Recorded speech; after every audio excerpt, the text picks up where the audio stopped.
First, turn your phone off, remove it from its case, and place it on a flat surface. Use the included alcohol prep pad to clean the screen. Then, use the microfiber cloth to buff out all smudges and fingerprints.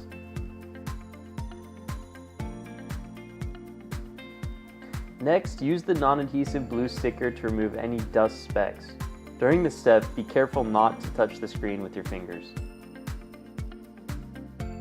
Angle the screen towards the light to do one final check for smudges, fingerprints, or dust. Holding the screen protector from the edges, pull the tab on the back side to remove the film.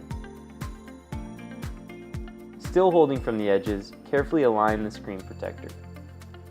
Once aligned, lower the screen protector to the screen. Here's where the magic happens. Watch as the protector adheres itself to the screen with a perfect seal. You may have to use your cleaning cloth to work any remaining bubbles outward toward the edges. One final wipe and you're all set.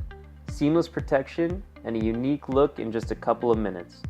Note that not all screen protectors work with all cases and vice versa, but ours are specially designed to be compatible with our Safesleeve anti-radiation phone cases.